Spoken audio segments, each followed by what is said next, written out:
ações de graças, é um salmo que começa com uma melodia específica, morte para o filho. O Salmo 9 é um salmo marcado por ações de graças que Davi escreve. Os salmos, irmãos, eles são... Há um artigo que eu gosto muito, que é o artigo do Karl Bosman. Karl Bosman é um escritor presbiteriano, professor do Centro de Pós-Graduação André Jumper, que ele vai dizer para a gente o seguinte, que há uma discussão no livro de Salmos. Qual a discussão que tem no livro de Salmos? É o que você escuta sobre Deus e o que você fala sobre Deus. Então, nos Salmos você vai ter orações e você vai ter Deus falando. As orações são algo dos homens, mas são respostas às orações que Deus coloca registrado como algo inspirado na Escritura Sagrada. Então, o livro de Salmos, ele é um livro marcado por isto. O Salmo 9, ele não é diferente. O Salmo 9, ele trabalha duas ideias. A primeira ideia é agradecendo a Deus e a segunda ideia é conhecendo a Deus. A gente podia dizer assim, então deveria ser inverso, deveria ser conhecendo a Deus e agradecendo a Deus. Mas não, ele começa exatamente com onde deveria começar a nossa vida. Nós viemos à igreja, oramos à igreja, cultuamos a Deus, às vezes viemos à reunião de oração como nesta noite, e esquecemos de um ponto fundamental: agradecer a Deus. A gente não agradece a Deus. A gente pede, mas agradecer, é difícil você escutar uma oração de gratidão a Deus. Então o Salmo, ele é dividido em 4 estruturas. No verso de 1 a 4 você terá a gratidão a Deus. Nos versos de 5 a 10 você terá Deus como juiz e protetor de todos. Nos versos de 11 a 14 você terá atitudes para com Deus. E dos versos de 15 a 20 você terá como conhecer a Deus. Então você vai ver exatamente essa exposição a partir de agora nesse texto. Ok, primeiro o poeta Davi, o poeta escritor, começa dizendo assim: ao berço de canto, segundo a melodia, a morte para o filho. Então, primeiro é um salmo litúrgico. É um salmo feito para o culto, é um salmo para ser cantado, é um salmo para ser colocado às claras, para ser celebrado na aliança pactual do povo de Deus. Esse é o primeiro aspecto que a gente precisa colocar diante da igreja do Senhor Jesus. A segunda informação é que ele é um salmo davídico, mas com uma melodia específica, morte para o filho. Não se sabe exatamente o que seria a morte para o filho, é uma música. É como se você pegasse uma música e colocasse uma letra nessa música de alguma outra música que não é daquela música própria, daquela letra própria. Então seria mais ou menos você pegar uma música, uma melodia do hino 26 e colocar no hino 4, por exemplo. Então você está fazendo, é isso que Davi está orientando ao musicista, ao mestre de canto, ao líder do cântico, ao líder da congregação que iria cantar no Antigo Testamento. A segunda questão que eu quero levantar agora é entender o Salmo de Davi. Por que o Salmo de Davi? Onde foi que Davi escreveu? Por que Davi escreveu esse Salmo? A gente não sabe. Não tem um simples lembre do Salmo. O Salmo não sabe quando foi feito, de que maneira foi feito. A gente não sabe. A gente sabe o seguinte, que Davi escreve com um cântico de ações de graças. E a primeira atitude de Davi, quando ele começa a orar a Deus, a clamar a Deus, primeiro ele faz gratidão a Deus pelo seu socorro. Versos de 1 a 4, diz assim: louvar-te-ei, Senhor, de todo o meu coração, cantarei todas as tuas maravilhas, alegrar-me-ei e exultarei em ti, ao teu nome altíssimo. Eu cantarei louvores, pois ao retroceder os meus inimigos tropeçam e somem-se da tua presença, porque tu sustentas o meu direito e a minha causa no trono te assentas e julgas retamente. A primeira atitude de Davi agora, o primeiro passo de Davi é de fato agradecer a Deus, gratidão a Deus pelo seu socorro. Aqui Davi começa dizendo assim: Senhor, eu vou te louvar de todo o meu coração. Não é um mero louvor, não é um louvor simplesmente de boca para fora. Não é apenas um louvor que você coloca nos lábios, não é apenas para estar presente da congregação, estar cantando, não. Ele diz que vai louvar a Deus de todo o seu coração. Louvar a Deus de todo o coração aqui significa de toda a sua vida. A palavra coração, levet, que aparece aqui no hebraico, significa exatamente a vida, ou seja, com todo o seu ser, com todas as suas entranhas. Eu cantarei ao Senhor, eu louvar-te-ei, Senhor, de todo o meu coração. Toda a minha vida será uma vida de louvor, o meu coração vai continuar te louvando. A segunda verdade que nós aprendemos é que ele vai dizer: contarei todas as tuas maravilhas. Aqui Davi ele diz que a gratidão, ela não fica apenas no campo do louvor intrínseco, ou o louvor parado, ou o louvor simplesmente que está ali nas quatro paredes. Mas ele decide, através desse ato de louvor, alegrar-se em Deus e contar, e cantar, e contar todas as maravilhas que o Senhor tem feito na vida dele. A palavra maravilhas aqui tem um sentido de todas as obras miraculosas, todos os milagres que o Senhor fez para com ele, de todas as coisas que Deus marcou a sua vida. Esse é um ponto importante que a gente precisa entender que Davi está dizendo. Qual é a atitude dele? Ele diz assim, e qual é o resultado desse louvor? Ele vai dizer no verso 2, alegrar-me-ei e exultarei em ti, ao teu nome, ó Altíssimo, eu cantarei louvores.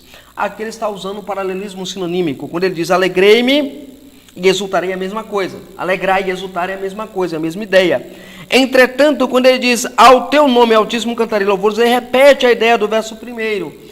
Porque o foco de Davi não é se preocupar no seu sofrimento, não é lamentar, não é chorar, é cantar louvores, é celebrar a Deus em louvor, em honra, em graça. Mas note aqui uma coisa importante que você tem aqui no texto. Ele diz no verso 3, por que ele faz isso? Por que ele louva a Deus? Qual a razão? Qual a razão da gratidão a Deus? Qual a razão disso? E ele vai dizer, no verso 3, pois ao retrocederem os meus inimigos, tropeçam e somem-se da tua presença. Esse pois aqui no hebraico, a palavra que significa porquê. Não é só pois, mas pode ser traduzido como porquê.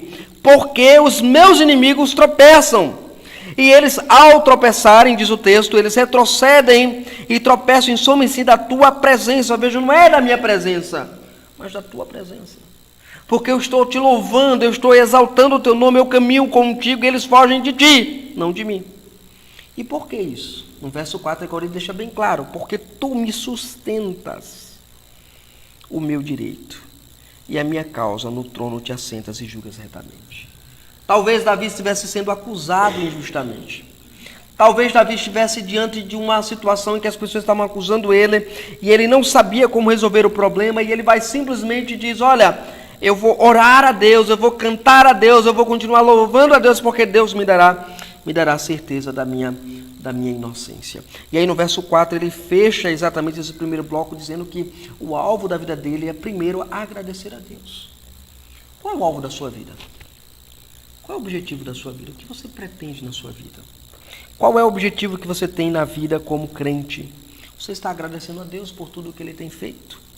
A segunda atitude agora de Davi, ele vai mostrar que Deus, ele não é apenas um Deus que merece toda a gratidão, mas Deus, ele merece toda a gratidão porque ele é Deus, que é um juiz supremo e protetor de todos. Versos de 5 a 10, ele vai dizer isso. Nos versos de 5 a 8, ele vai dizer que Deus é o juiz de todos os povos. Versos 5 a 8. Repreendes as nações, destróis os ímpios, e para todo sempre lhes apaga o nome. Quanto aos inimigos estão consumados, suas ruínas são perpétuas, arrasastes as suas cidades, até a sua memória pereceu. Então ele começa agora dizendo coisas importantes. Primeiro ele diz que o Senhor é juiz, ele olha para Deus e diz, Senhor, o Senhor repreende as nações. O Senhor disciplina as nações, o Senhor é juiz sobre as nações, o Senhor está estabelecendo o seu juízo entre os povos. A palavra nações aqui significa povos ou agremiações de pessoas que estão longe de Deus. Então Deus destrói os ímpios. Aqui a figura que ele usa é a figura de um soberano que não deixa nenhum sobrevivente quando ele conquista a terra. A ideia é exatamente essa, a terra é a habitação do Senhor, é o reino de Deus, o mundo é o reino do Senhor. Então, por causa disso, Deus decide agora destruir os ímpios. E aí ele diz, porque tu sustentas o meu direito, o Senhor repreende as nações, destrói os ímpios, e para todo o sempre o Senhor apaga o seu nome. Qual é a ideia aqui? A ideia é que o ímpio não subsiste. O ímpio não vai subsistir, o ímpio não vai subsistir pelos séculos dos séculos. Pelo contrário, subsistir aqui não significa a aniquilação, né? Como dizem os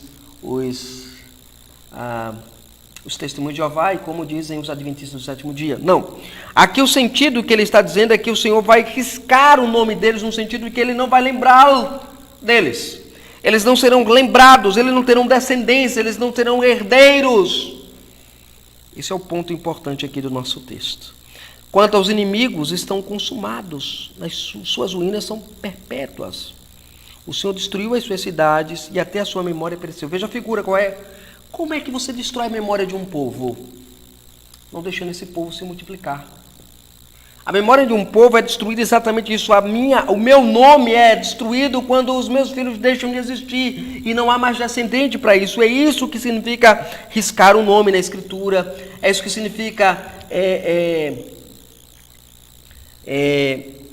apagar o nome. É isso que significa destruir o ímpio. Esse é o sentido de a memória perecer.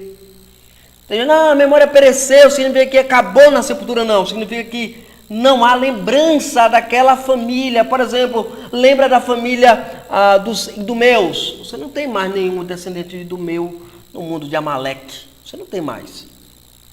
Todos foram destruídos. Porque Deus disse que ia fazer isso. Então a primeira atitude é que Deus é juiz dos povos. A segunda razão de Deus ser o supremo juiz, segundo o poeta, é que Deus é protetor e fortaleza daqueles que são humildes. Versos de 9 até o verso 7, verso 8, ainda diz: mas o Senhor permanece no seu santo trono eternamente, trono que erigiu para julgar. Ele mesmo julga o mundo com justiça e administra os povos com retidão. Aqui, o poeta elencando, colocando para nós a ideia de Deus ser juiz, ele está dizendo assim: olha, Deus, o contraste, as nações são transitórias, os povos passam, mas Deus continua reinando. Qual é a ideia aqui? A ideia certamente é colocar para a igreja de seu tempo que Deus, ele é soberano, governador de todas as coisas, ele já reina. Deus não vai reinar no milênio de 1000 anos, como propõe a escatologia dispensacionalista, mas Deus, ele reina eternamente, seu trono é eternamente, trono que ele erigiu para julgar as nações, ele mesmo julga o mundo com justiça e ele governa os povos com retidão. Justiça e retidão é a mesma coisa. A ideia aqui é que Deus é justo no ato de julgar, Deus é justo no ato de exercer o seu juízo. Os homens nessa terra falham, os juízes falham, Deus não falha. Mas isso nos leva para a Deus como protetor da fortaleza dos pobres. Versos 9 e 10 aí do texto diz: o Senhor é também alto refúgio para o oprimido, refúgio nas horas da tribulação. Nas horas em que nós estamos angustiados, nas horas que estamos afrontados, Deus, ele é o nosso refúgio. Não há outro lugar no qual você encontre consolo, não há outro lugar em que você encontre paz, não há outro lugar que você encontre segurança a não ser em Deus. E aí no verso 10 ele deixa isso claro para a gente. Ele diz assim: em ti, pois, confio os que conhecem o teu nome. Você é crente? Então confia em Deus. Ele é o teu refúgio. É Ele quem cuida de você. E Ele diz: porque tu, Senhor, não desamparas os que te buscam. Quando você está orando a Deus, quando você ora a Deus, entenda que você está sendo acolhido por Deus na hora da sua oração. Na hora em que você está sofrendo angústia de alma e você está clamando a Deus, Deus está acolhendo você em oração, porque o salmista diz que o Senhor não nos desampara quando nós o buscamos. Deus, ele é fiel, ele está sempre estendendo a sua mão para aquele que é oprimido, aquele que sofre, aquele que busca em Deus refúgio, aquele que busca em Deus acalento para a alma. Isso nos leva, irmãos, para compreender agora as atitudes que Davi tem para com Deus. Está nos versos de 11 a 14. Quais são as atitudes que Davi tem para com Deus, irmãos? A primeira atitude, ele decide agora proclamar os poderosos feitos do Senhor. Verso 11, ele diz assim: cantai louvores ao Senhor que habita em Sião, proclamai entre os povos os seus feitos. Então a primeira atitude que eu devo ter para com Deus é a atitude que Davi pede para a igreja fazer. Lembra? É um salmo litúrgico, ao mestre de canto. E agora ele se dirige ao povo pactual. Ele se dirige à igreja. Ele diz: igreja, Cantem louvores ao Senhor que habita em Sião. Proclamai entre os povos os seus feitos. Novamente, irmãos, o que está descrito no verso 1 é repetido no verso 11 com outras palavras. Ele está dizendo, olha, cantai como eu cantei, eu louvei ao Senhor, louvores com todo o meu coração. Cantai louvores ao Senhor que habita em Sião, habita nos céus, habita no seu trono. Proclamai entre os povos os seus feitos, proclamai entre os povos as suas maravilhas. Então, a ideia aqui, irmãos, é que minha atitude para com Deus não é outra, a não ser atitude exclusiva de proclamação de quem Ele é. Eu sou crente, venho à igreja, oro, clamo, canto a Deus, estou no domingo louvando a Deus, mas eu não digo quem Deus é na minha vida, o que Ele fez na minha vida, os poderosos feitos de Deus na minha vida. Tem até um sermão do Charles Spurgeon, chamado Os Poderosos Feitos de Deus. Vale a pena ler esse sermão, é um sermão interessantíssimo do Charles Spurgeon. Mas também, Davi, ele tem uma outra atitude para com Deus. Ele também pede a compaixão de Deus. Versos de 12 a 14 agora. Ele diz, pois aquele que requer o sangue, lembra-se deles, e não se esquece do clamor dos aflitos. Compadece-te de mim, Senhor. Compadece-te de mim, Senhor. Vê a que sofrimentos me reduziram os que me odeiam. Tu que me levanta das portas da morte, para que as portas da filha de Sião eu proclame os teus louvores e me regozije na tua salvação. Aqui, irmãos, ele diz, aquele que requer o sangue, lembra-se deles. Lembra-se de quem? De quem ele se lembra? Lembra-se dos poderosos feitos do Senhor. Ele não se esquece do clamor dos aflitos. Quem que requer o sangue? Deus. A figura aqui é do templo, do tabernáculo. Você está indo ao templo, você vai imolar seu animal, ele requer o sangue do animal. Mas o Senhor lembra-se dos pequenos.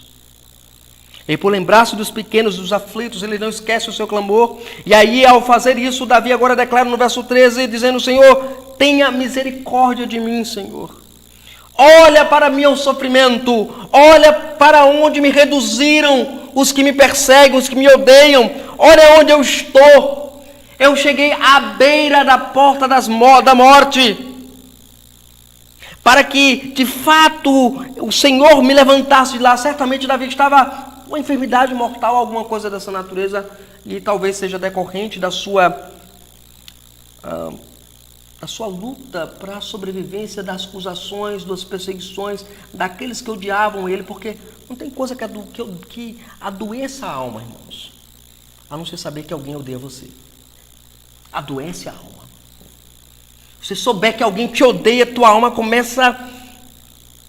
E alguém que você não pensava que iria lhe odiar. Talvez alguém que você até ame, talvez seja até alguém que você nem esperava que assim procedesse. A sua alma fica abatida.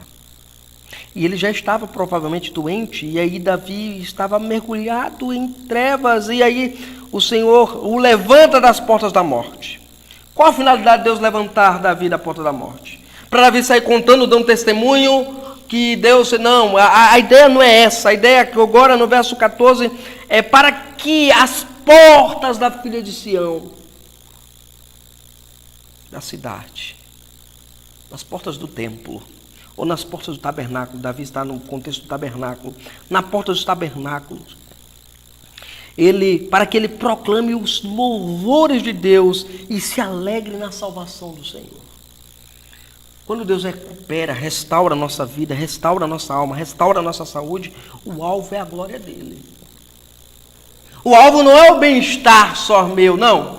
O alvo é a glória dele, ele quer ser louvado naquele ato. E é isso que Davi faz. Davi louva a Deus, Davi exalta a Deus, Davi canta louvores ao Senhor.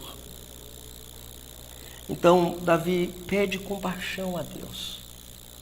Senhor, tem compaixão de mim para que eu possa levantar das portas da morte e para que eu possa chegar até as portas da filha de Sião, para que eu possa te louvar, para que eu possa se alegrar na tua salvação.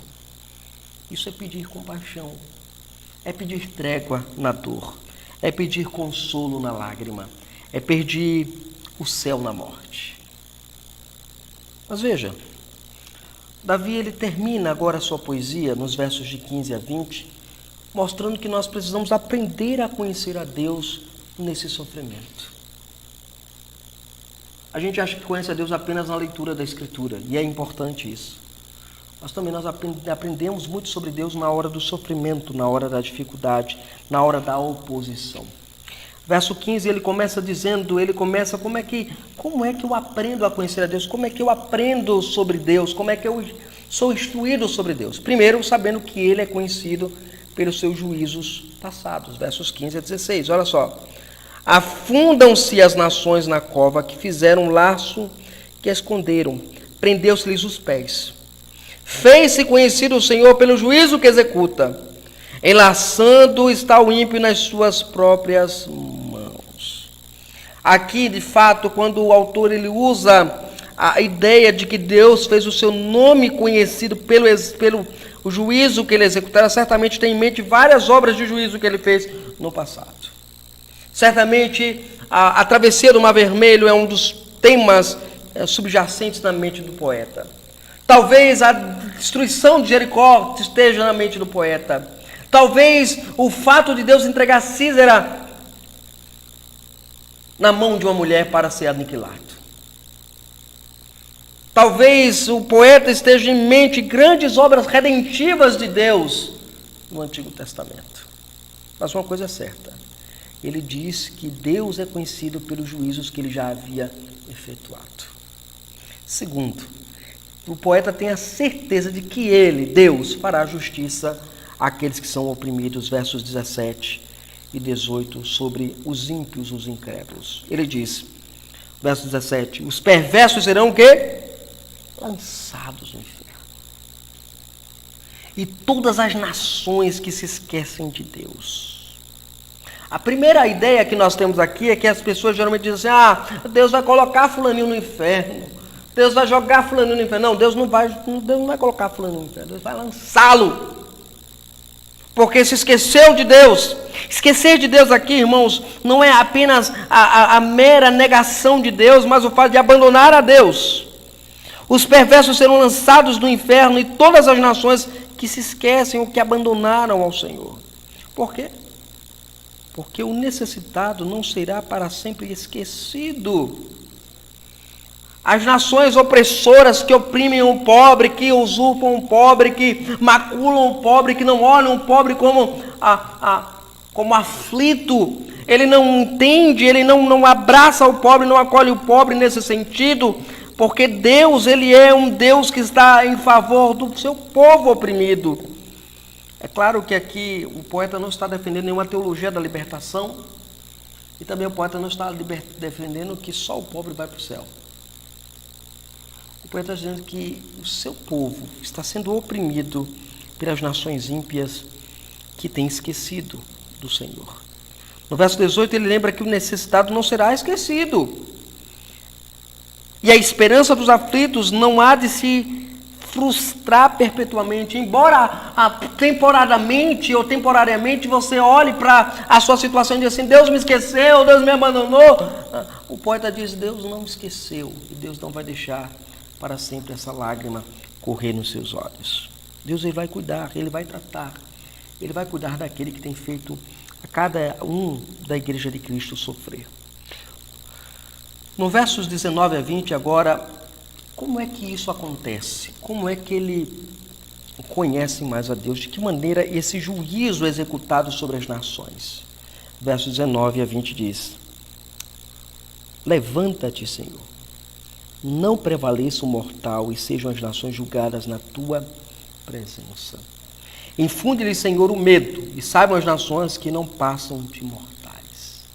Aqui, irmãos, ele termina com oração chamada oração imprecatória. O que é oração imprecatória? Oração de juízo.